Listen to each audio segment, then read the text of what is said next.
आइए अपने इस वीडियो में कवर करते हैं सीए फाइनल लोअर कॉस्टिंग का चैप्टर 11 ट्रांसपोर्टेशन। ट्रांसपोर्टेशन स्टार्ट करने से पहले अपने कुछ कंसेप्ट देख लेते हैं। तो यहाँ पे ट्रांसपोर्ट कॉस्ट कैलकुलेट करने के लिए अपने 3 मेथड यूज़ करते हैं ट्रांसपोर्टेशन में। पहला वगल्स अप्रोक्सीमेशन मेथड, जिसको वैम बोलते हैं, बहुत ही पॉपुलर मेथड है। और दूसरा नॉर्थ वेस्ट कॉर्नर और तीसरा list cost method. The objective of all the above 3 methods to calculate least transport cost so that profit will be maximum। और तीनों का एक ही ऑब्जेक्टिव होता है, ट्रांसपोर्ट कॉस्ट को कम कैलकुलेट करना ताकि कंपनी का प्रॉफिट मैक्सिमम हो सके। तो वैम मेथड जो है बहुत इंपॉर्टेंट है। ऑलमोस्ट 80% क्वेश्चंस इस चैप्टर में वैम का ही होता है और ये एग्ज़ाम में एटलीस्ट 8 to 10 मार्क्स का हर अटेम्प्ट में आता ही आता है। तो चलिए इन तीनों कंसेप्ट को अपने क्वेश्चन से करने का कोशिश करते हैं। ये जो तीनों मेथड है अपने क्वेश्चन से कवर करेंगे। तो आइए सबसे पहले स्टार्ट करते हैं क्वेश्चन नंबर 5। क्वेश्चन नंबर 5 इसीलिए क्योंकि इसमें जो अपने ट्रांसपोर्ट कॉस्ट कैलकुलेट करेंगे वो उसमें 2 मेथड कवर हो जाएगा। पहला नॉर्थ वेस्ट कॉर्नर रूल वाला और दूसरा वैम मेथड, इसीलिए इस क्वेश्चन को पहले कर रहा है। और अपने ट्रांसपोर्टेशन में सारे सम्स नहीं करने वाले हैं, कुछ सम्स वैसे सम्स करेंगे जिससे मैक्सिमम कंसेप्ट अपना कवर हो जाए। तो क्वेश्चन 5 स्टार्ट करते हैं। Goods manufacture at 3 plants A, B and C are required to transported to sales outlet X, Y and Z। The unit cost of transporting the goods from plant to outlet are given below. मतलब 3 plant है A, B and C, वहाँ से goods को अपने sales outlet जो है X, Y and Z तक लाया जाता है। पर यूनिट ट्रांसपोर्ट कॉस्ट दिया हुआ है। जैसे ए के लिए ए से जो लेके आएगा एक्स तक, ए से 1 यूनिट एक्स तक लाने के लिए 3 रुपये लगता है, बी से 1 यूनिट एक्स तक लाने के लिए 9 रुपये लगता है और सी से 1 यूनिट एक्स तक लाने के लिए 6 रुपये लगता है। वैसे 1 यूनिट ए बी एंड सी का वाई तक लाने के लिए 4 एंड 6 रुपये लगता है। वैसे ही 1 यूनिट प्लांट सी से सेल्स आउटलेट जेड तक लाने के लिए 8, 3 और 5 रुपये लगता है। और टोटल सप्लाई का दिया हुआ है, ए का 40, बी का 50, सी का 30। टोटल डिमांड भी दिया हुआ है, एक्स का 20 और वाई का 60 एंड जेड का वाई का 40 एंड जेड का 60। तो क्वेश्चन का रिक्वायरमेंट देखते हैं। तो पहला रिक्वायरमेंट है calculate initial allocation by north west corner rule. मतलब इनिशियल एलोकेशन मतलब ये जो एलोकेशन करना है नॉर्थ वेस्ट कॉर्नर रूल से टोटल सप्लाई का। तो आइए देखते हैं सॉल्यूशन। तो अपने क्वेश्चन 5 का सॉल्यूशन देखते हैं। पहला का रिक्वायरमेंट था initial allocation by north west corner rule. तो अपने स्टेप वाइज इसका सॉल्यूशन करते हैं। तो यहाँ पे आप देख सकते हैं टोटल सप्लाई ए का था 40। तो 40 का एलोकेशन करेंगे, कैसे करेंगे नॉर्थ वेस्ट कॉर्नर रूल में। तो सबसे पहले लेफ्ट हैंड साइड से टॉप में जाएंगे और वहाँ पे एलोकेट करेंगे। तो वहाँ पे मैक्सिमम कितना एलोकेट कर सकते हैं, 20 कर सकते हैं, क्योंकि टोटल डिमांड मैक्सिमम 20 है। ये आप देख सकते हैं टोटल 20 है। तो 40 में से 20 अगर एलोकेट कर दिए तो यहाँ पे 20 बच गया। 20 यहाँ पे एलोकेट किए और यहाँ पे 20 एलोकेट कर दिए तो 0 हो गया। यानी कि फिर हम इसमें एलोकेट नहीं कर सकते, इसलिए इसको कट कर दिए। अब ये जो रिमेनिंग 20 बच जाता है इसको एलोकेट करेंगे यहाँ पे वाई में। तो यहाँ पे 20 एलोकेट कर दिए तो यहाँ पे 0 आ गया। अब एलोकेट करने के लिए सप्लाई ए का सप्लाई में कुछ बचा ही नहीं, 0 आ गया। और यहाँ पे 20 एलोकेट किए तो यहाँ पे 40 में से 20 एलोकेट कर दिए तो यहाँ पे 20 बच गया। तो अब अपने इसमें एलोकेट नहीं कर सकते क्योंकि यहाँ पे 0 आ गया। तो अब यहाँ पे बढ़ते हैं। तो यहाँ पे 50 को एलोकेट करना था, तो ऊपर वाले में तो कर ही नहीं सकते थे कि ऑलरेडी यहाँ पे 20 एलोकेट कर चुके थे। तो यहाँ पे 50 में, क्योंकि इसमें 20 है मेरे पास एलोकेट करने के लिए, तो यहाँ पे 20 एलोकेट कर देते हैं 4 में। तो यहाँ पे 20 एलोकेट कर देते हैं, 50 में 20 एलोकेट करेंगे तो यहाँ पे 30 बच जाएगा। और यहाँ पे 20 में 20 एलोकेट कर दिए तो यहाँ पे 0 बच गया। अब वाई वाले रो में एलोकेट नहीं कर सकते क्योंकि यहाँ पे 0 हो चुका है। यहाँ पे 30 बचा हुआ था, तो 30 को यहाँ पे एलोकेट करते हैं 3 में। तो यहाँ पे 30 को पूरा एलोकेट कर दिए, यहाँ पे 0 हो गया। और यहाँ 30 एलोकेट कर दिए तो 60 में से 30 यहाँ पे एलोकेट हो गया, तो यहाँ पे 30 बचा। पे 30 था तो इस 30 को एलोकेट किए यहाँ से, तो यहाँ पे 0 आ गया। और यहाँ से 30 था तो इसको एलोकेट कर दिए तो यहाँ पे 0 आ गया। तो नॉर्थ वेस्ट कॉर्नर रूल में मेनली एलोकेशन का काम है। तो एलोकेशन अपने लेफ्ट हैंड साइड से टॉप वाले रो में जाएंगे, वैसे वैसे करते जाएंगे। जैसे यहाँ पे 40 का किए थे, पहले 20 को एलोकेट किए थे तो यहाँ 20 बचा था, और इस 20 को एलोकेट किए तो यहाँ पे 0 बच गया था। तो यहाँ पे एलोकेट करने के लिए कुछ बचा नहीं था, तो यहाँ पे क्रॉस कर दिए तीनों में, ये दोनों में, बी में और सी में। तो यहाँ पे तो 20 बच चुका था, तो 20 बचा हुआ था। सेकेंड लेफ्ट हैंड साइड में टॉप में जाएंगे तो 4 में एलोकेट कर सकते हैं 20 को।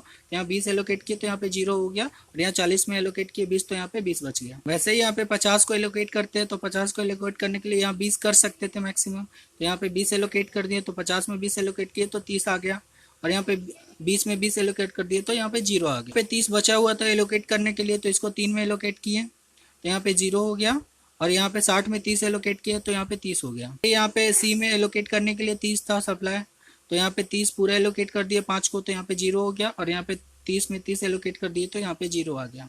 तो आप पूरा ट्रांसपोर्ट में देखें तो मेनली एलोकेशन का ही काम है, मतलब पूरा एलोकेशन अगर आप कर लिए तो मतलब ऑलमोस्ट 60% सॉल्यूशन आपका हो गया।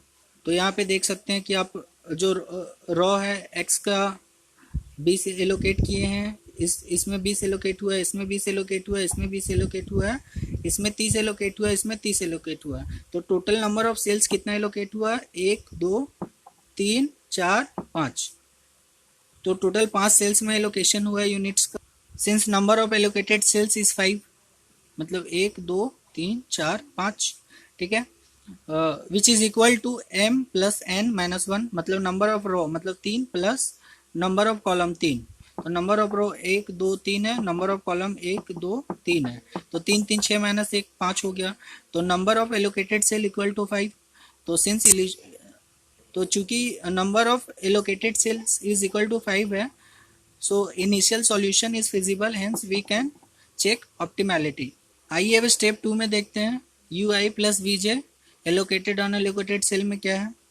तो यहाँ पे देख सकते हैं ऊपर वाले जो स्टेप 1 में था 1 2 3 1 2 3 1 2 3, तो एलोकेटेड सेल्स में जो फिगर था उसको यहाँ पे पुट कर देंगे।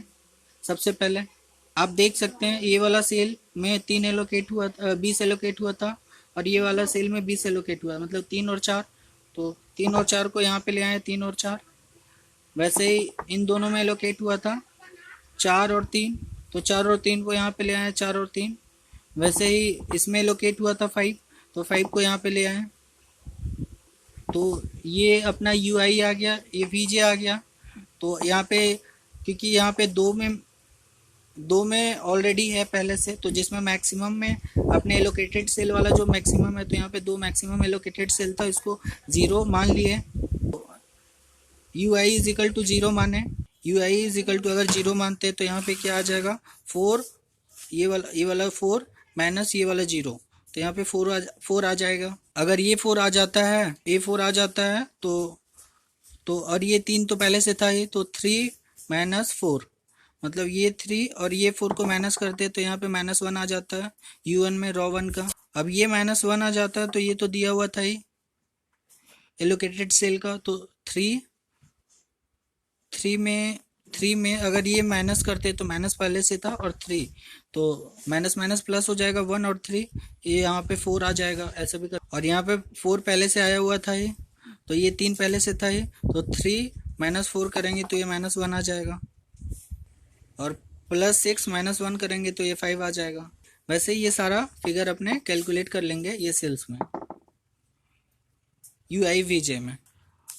और आप लोगों को समझने के लिए भी मैंने इसमें बाइफरकेट करके लिखा हुआ है कि ये फिगर कहाँ कहाँ से आया, कैसे कैसे आया। स्टेप 3 में देखते हैं डेल्टा आई जे मैट्रिक्स में। डेल्टा आई जे मैट्रिक्स क्या होता है? Delta I J is equal to C I J minus U I V J, अपने जो कैलकुलेट किए थे स्टेप 2 में। अपने यहाँ पे एलोकेटेड मतलब जो अपने यूनिट एलोकेट हुआ था, अपने स्टेप 1 में जो यूनिट्स एलोकेट किए थे, जिस सेल्स में एलोकेट हुआ था उसको ब्लैंक रखेंगे। जैसे यहाँ पे आप देख सकते हैं कि इसमें एलोकेट हुआ था 3 और 4, तो इन दोनों को ब्लैंक रखे हैं, और जिसमें एलोकेट नहीं हुआ था तो उसको कैलकुलेट करके निकालेंगे। तो आइए कैसे निकालेंगे ये देखते हैं।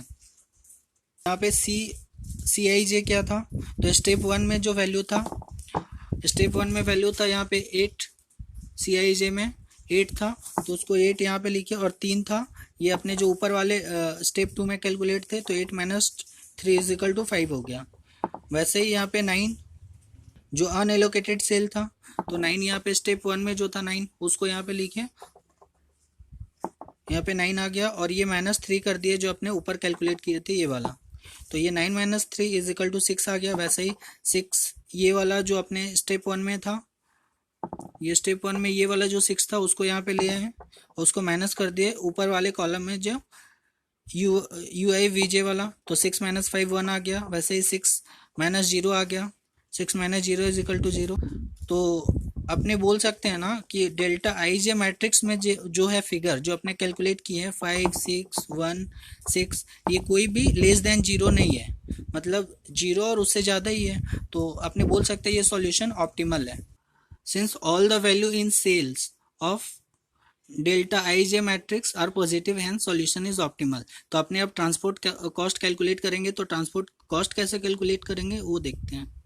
तो यहाँ पे एक्स में कैसे आया था, एक्स में क्या 20 यूनिट वहाँ पे एलोकेट किए थे और एक यूनिट को ले जाने का कॉस्ट था 3, तो 20 इंटू 3 60 रुपये आ गया। यहाँ पे आप देख सकते हैं एक्स में 20 एलोकेट हुआ था और 20 यूनिट एलोकेट हुआ था, 1 यूनिट को ले जाने में 3 रुपये लग रहा था, तो 20 का 60 रुपया हो गया ए का कॉस्ट, देख सकते हैं 60 रुपये ये वाला फिगर। वैसे ही वाई में कॉस्ट कैसे है उसको देखते हैं, 20 यूनिट एलोकेट किए थे 4 रुपये करके और 20 यूनिट एलोकेट किए थे 4 रुपये करके, तो इन दोनों को ऐड करेंगे तो 160 आ गया। यहाँ पे आप देख सकते हैं 20 यूनिट 4 रुपये करके एलोकेट हुआ था, 20 यूनिट 4 रुपये करके एलोकेट हुआ था। अगर सॉल्व करते हैं तो टोटल 160 रुपये आ गए इन दोनों को। वैसे ही जेड में आया 30 यूनिट एलोकेट किए थे 3 रुपये करके, 30 यूनिट एलोकेट किए थे 5 रुपये करके 290। यहाँ पे आप देख सकते हैं 30 यूनिट एलोकेट किए थे 3 रुपये करके जिसपे 3 रुपये लग रहा था, और 30 यूनिट एलोकेट किए थे जिसमें 5 रुपये लग रहा था, तो टोटल 290 रुपये का फिगर आ गया यहाँ पे।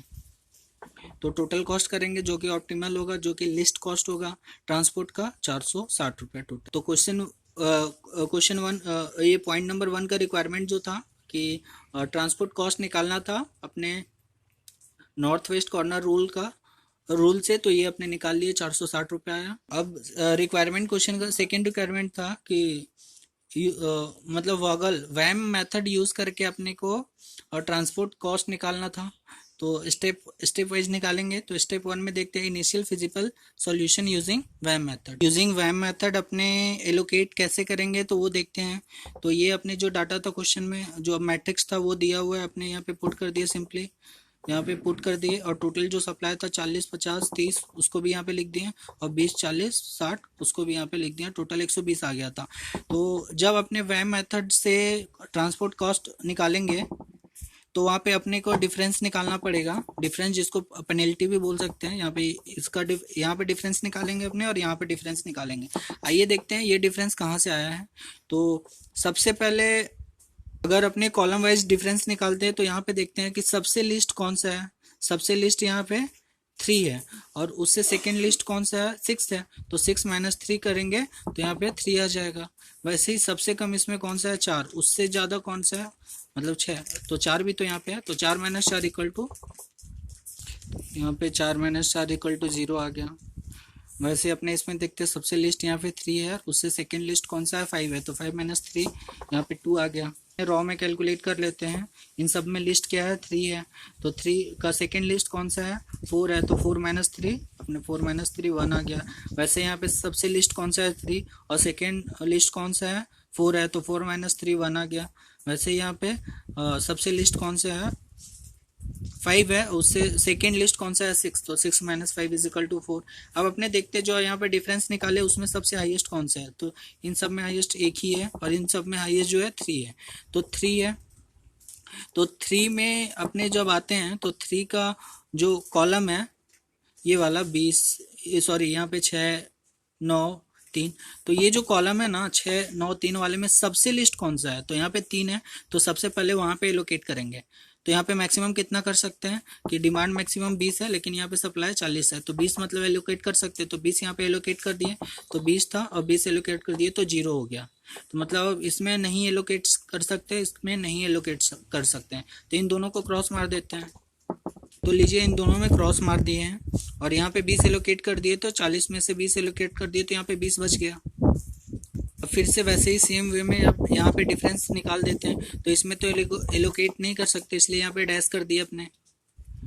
इसमें क्या था कि डिफरेंस था 4 - 4, यहाँ पे 0 होना चाहिए था। 4 - 4 यहाँ पे किए तो यहाँ पे 0 आ गया, ठीक है। और यहाँ पे क्या था कि इसमें तो कुछ एलोकेट किए नहीं थे, तो यहाँ पे 5 - 3, यहाँ पे 2, वही वाला जो सेम वाला चला आ रहा था, उसी तरह से इसमें एलोकेट कर सकते हैं। इसको कंसीडर नहीं करेंगे क्योंकि ये वाला पूरा जो कॉलम है उसमें एलोकेट हो चुका है। तो 6 - 4 यहाँ पे 2 आ गया।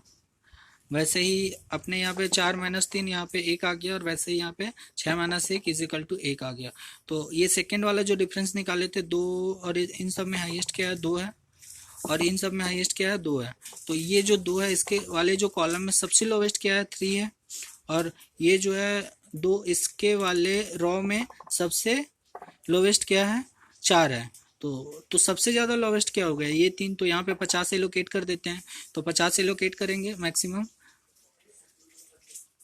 तो यहाँ पे 50 एलोकेट कर दिए इसको, तो यहाँ पे 50 में 50 एलोकेट हो गया, यहाँ पे 0 बच गया, यहाँ पे 60 में 50 एलोकेट हो गया तो 10 बच। उसी तरह से अब थर्ड का डिफरेंस निकालते हैं।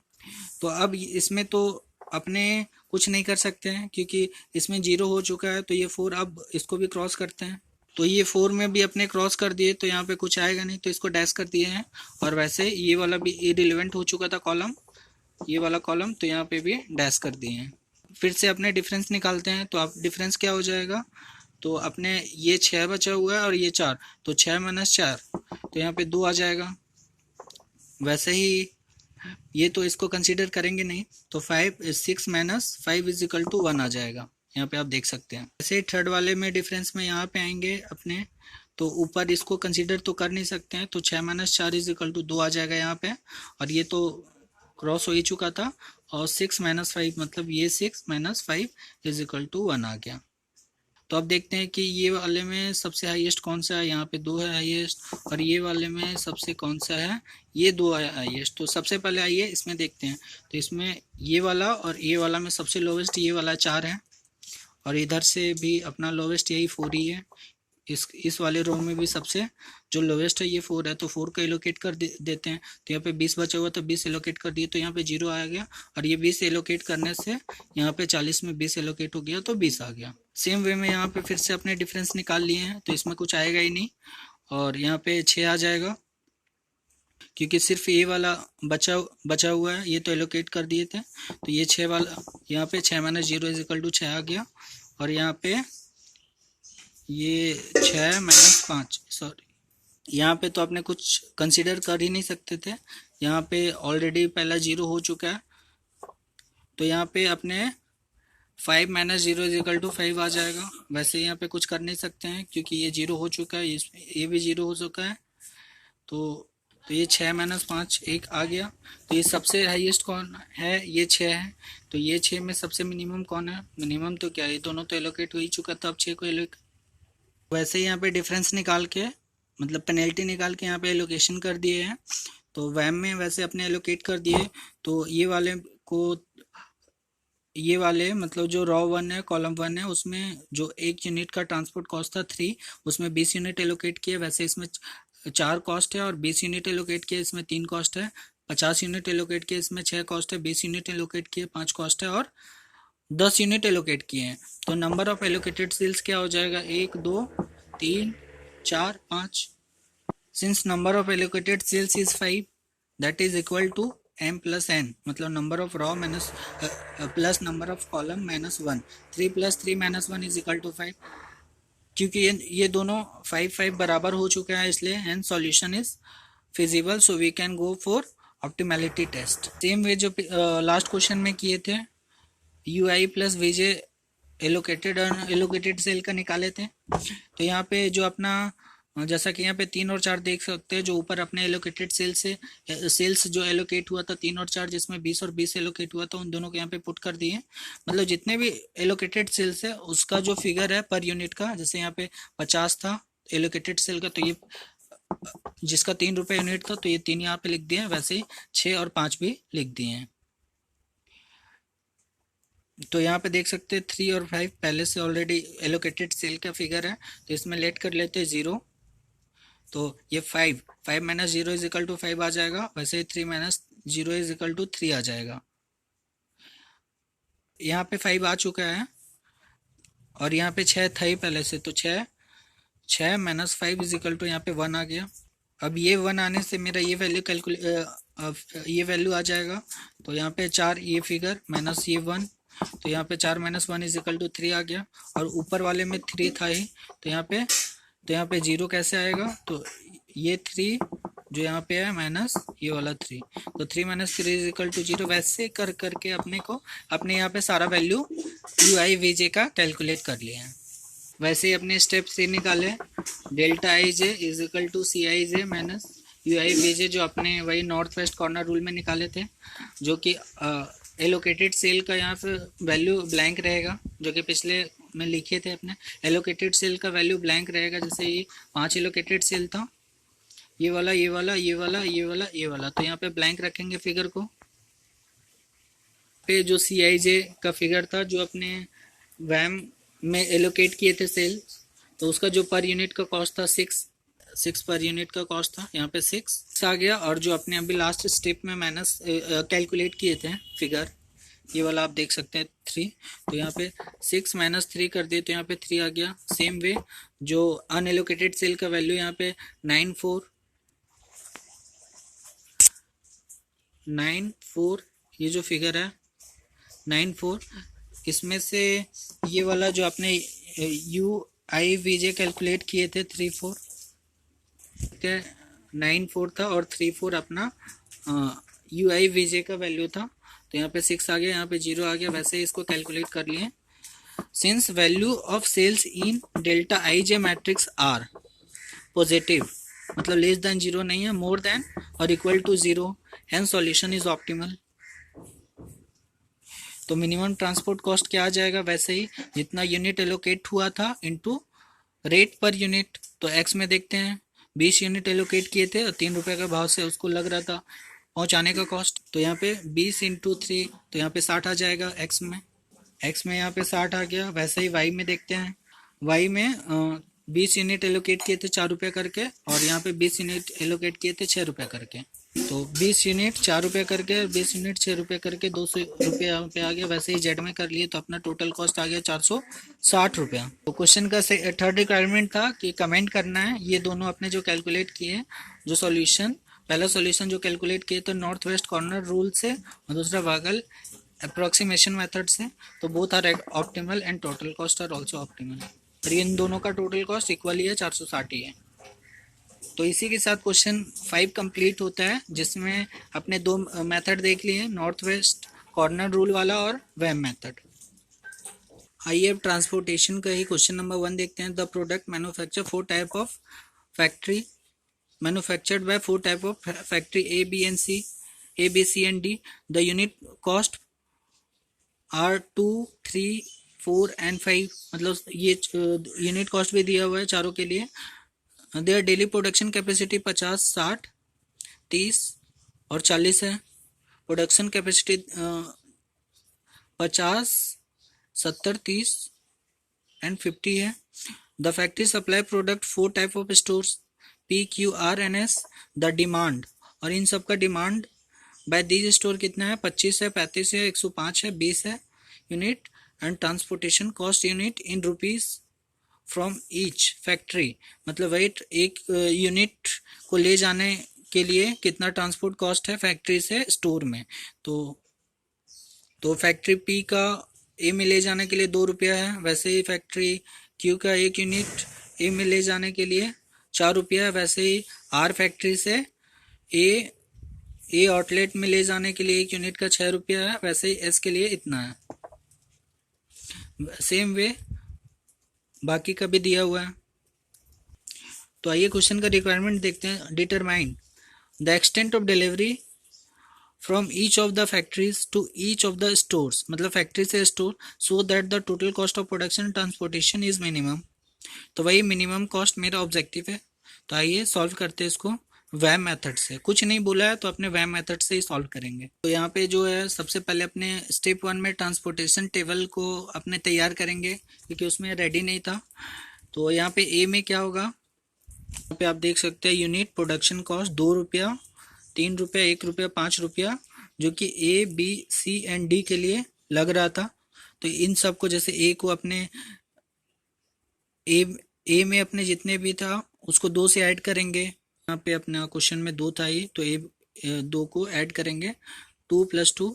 और ये पहले क्वेश्चन में 4 था, इसको भी 2 से ऐड करेंगे। क्वेश्चन में 6 था, इसको भी +2 से ऐड करेंगे। और यहाँ पे क्वेश्चन में 11 था, इसको भी +2 से ऐड करेंगे।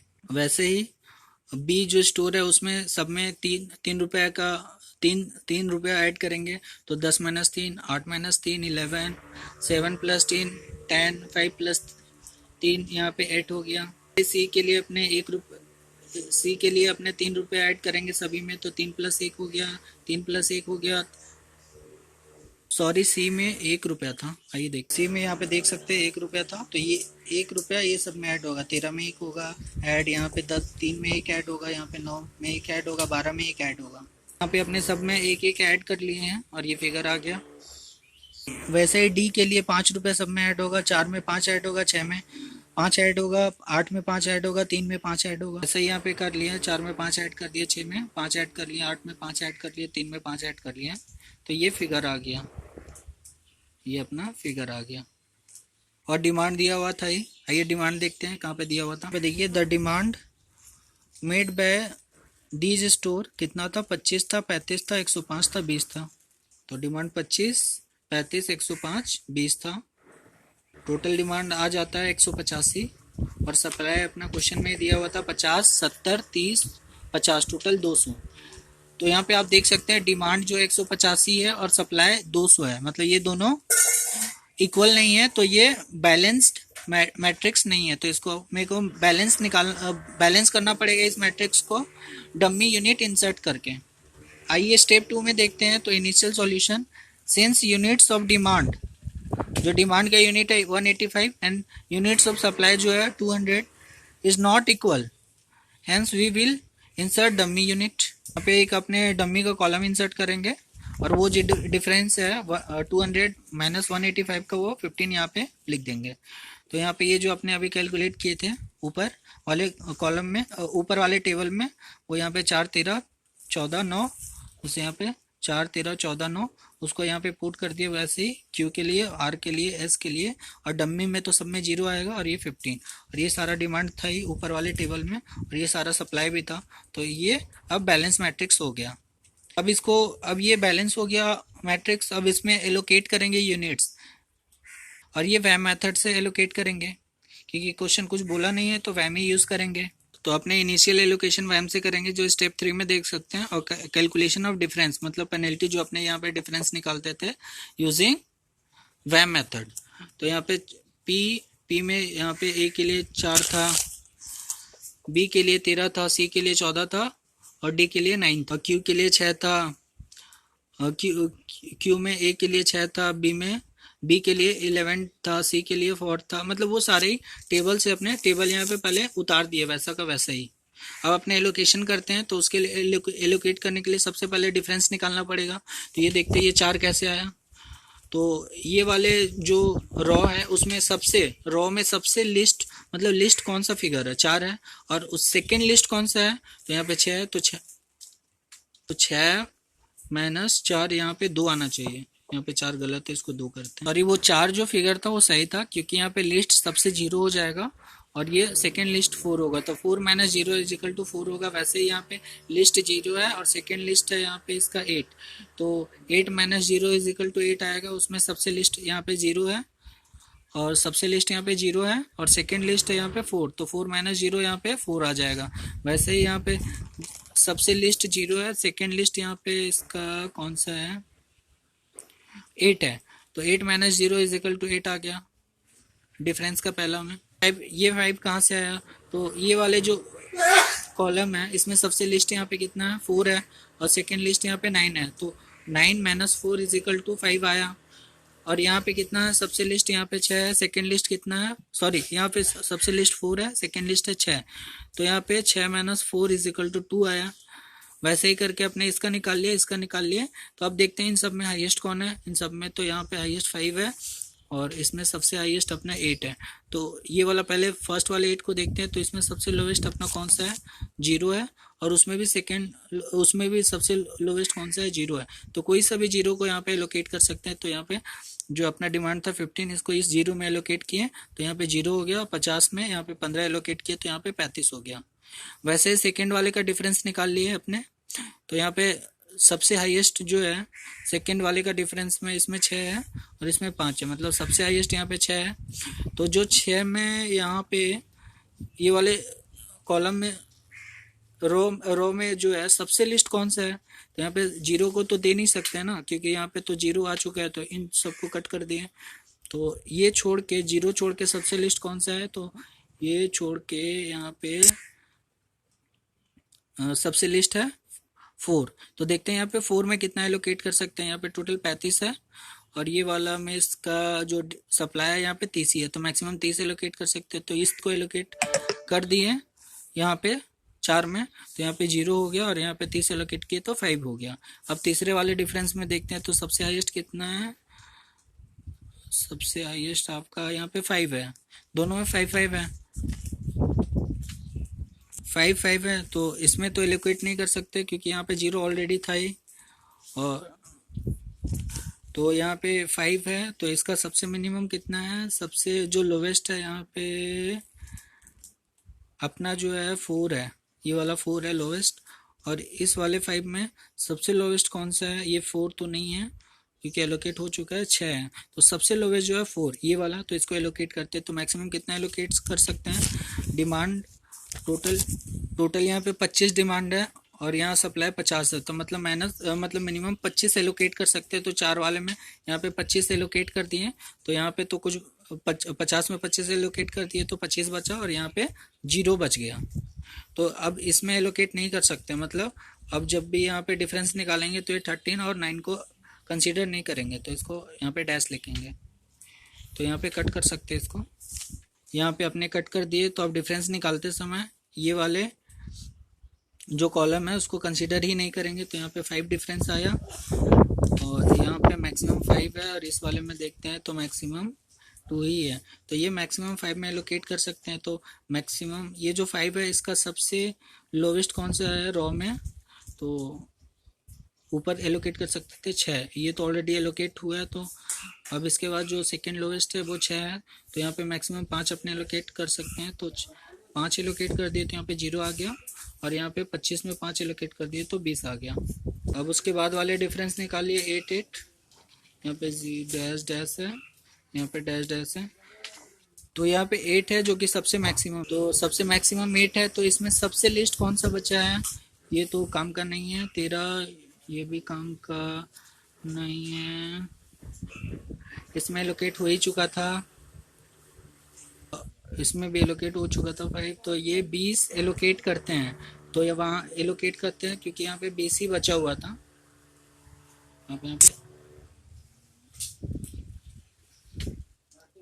यहाँ पे 20 बचा हुआ था। तो यहाँ पे 20 एलोकेट किए तो यहाँ पे 0 आ गया और यहाँ पे 20 एलोकेट किए तो 105 में 20 तो यहाँ पे 85 आ गया। उसी तरह से अब नेक्स्ट डिफरेंस निकालते हैं। पूरा एलोकेट हो चुका है। तो ये पूरा एलोकेट हो चुका है। तो इसमें अब कुछ कंसीडर ही नहीं करेंगे, डैश हो जाएगा। और यहाँ का डिफरेंस 1, यहाँ का डिफरेंस 1 और यहाँ पे डिफरेंस 2। तो 2 सबसे हाईएस्ट है। तो इसमें देखेंगे ये वाले जो कॉलम है इसमें सबसे लोवेस्ट कौन सा है, तो ऊपर तो एलोकेट हो चुका था, उसको कंसीडर नहीं करेंगे। तो अब 10 बचता है। 10 में अपने कितना मैक्सिमम एलोकेट कर सकते हैं, यहाँ पे देख सकते हैं डिमांड आपका 85 बचा हुआ है और यहाँ पे 70 है। तो मिनिमम 70 अपने एलोकेट कर सकते हैं। 70 एलोकेट किए यहाँ पे। तो यहाँ पे अब कुछ नहीं बचा और यहाँ पे 70 से 85 एलोकेट कर दिए तो यहाँ पे 15 बचा। तो अब इस 15 को यहाँ पे एलोकेट कर देंगे तो यहाँ पे 0 आ जाएगा और यहाँ पे 15 एलोकेट कर दिया तो यहाँ पे 20 आ गया और ये 20 को यहाँ पे एलोकेट कर दिया तो यहाँ पे 0 और 20 को यहाँ पे एलोकेट कर दिया तो यहाँ पे 0। ऐसे करके अपने पूरा एलोकेशन कर दिए हैं। तो देखते हैं नंबर ऑफ एलोकेटेड सेल्स कितना है। 1 है यहाँ पे, 2 3 4 5 6 7 8, total 8 number of allocated cells है। और नंबर ऑफ कॉलम कितना है, 1 2 3 4 5 कॉलम है और 1 2 3 4 4 रो है, 5 और 4 9 हो गया, -1 इज इक्वल टू 8, मतलब number of allocated cells is equal to m plus n minus 1, hence we can go for optimality test. तो यहाँ पे सॉल्यूशन देखते हैं। Since number of allocated cell is 8 which is equal to m plus n minus 1, hence we can calculate ui plus vj matrix for allocated and unallocated cells. Step 4 में अपने वैसे ही निकालेंगे जैसे पिछले क्वेश्चन में निकाले थे, ui vj matrix for allocated and unallocated cell. तो जब जो सबसे पहले एलोकेटेड सेल का फिगर है जो ऊपर है, जैसे यहाँ पे 4 है तो यहाँ पे 4 पुट कर दिए हैं, यहाँ पे 6 है, यहाँ पे 4 है तो यहाँ पे 6 हो गया, यहाँ पे 4 हो गया, वैसे ही करके सब में पुट कर दिए हैं।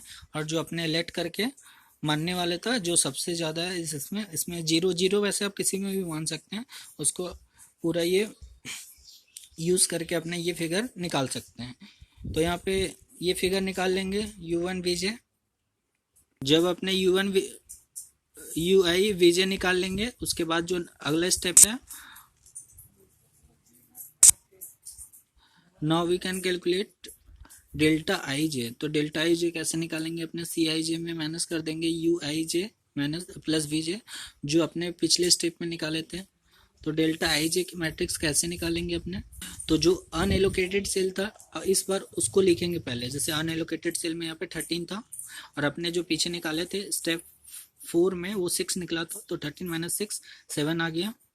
वैसे यहाँ पे कर देंगे अनएलोकेटेड सेल में जो स्टार्टिंग में था वो 14 था, वहाँ पे यहाँ पे -2 कर देंगे जो अभी लास्ट वाले स्टेप 4 में निकाले, तो यहाँ पे 12 आ जाएगा। वैसे ही 9 इज इक्वल टू 0 और वैसे ही आ गया। तो आप देख सकते हैं कि कोई भी फिगर जो है ये निकला है नेगेटिव में नहीं है। तो जैसे यहाँ पे 7 है, यहाँ पे 12 है, यहाँ पे 0 है, 0 है, 3 है, 4 है, 10 है, 2 है, 12 है, 5 है, 3 है और यहाँ पे 7 है। तो कोई भी नेगेटिव नहीं है, इसलिए सॉल्यूशन ऑप्टिमल है। Since all the cells in delta ij matrix are positive, that is value 0 और more है and solution is optimal। अब ट्रांसपोर्ट कॉस्ट कैलकुलेट करते हैं, तो कैसे कैलकुलेट होता है ये देखते हैं।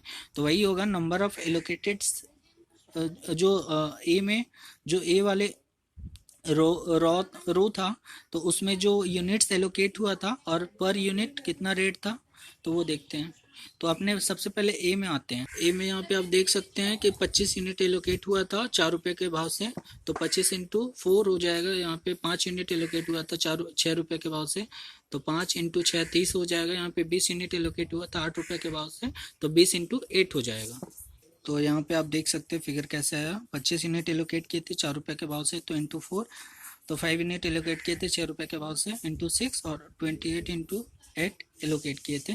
तो वैसे यहाँ पे 900 वैसे बी के लिए निकालेंगे, सी के लिए, डी के लिए। तो वैसे टोटल और ये जो डम्मी वाला था इसमें 0 आ जाएगा कॉस्ट। जो 15 यूनिट एलोकेट किए थे 0 का रेट था, तो वहाँ पे 0 आ जाएगा। तो यहाँ पे टोटल कॉस्ट आ जाएगा 1465 रुपये। तो ये मेरी कॉपी का सॉल्यूशन का अगर पीडीएफ आप लोग को चाहिए तो कमेंट बॉक्स में कमेंट करके बता सकते हैं।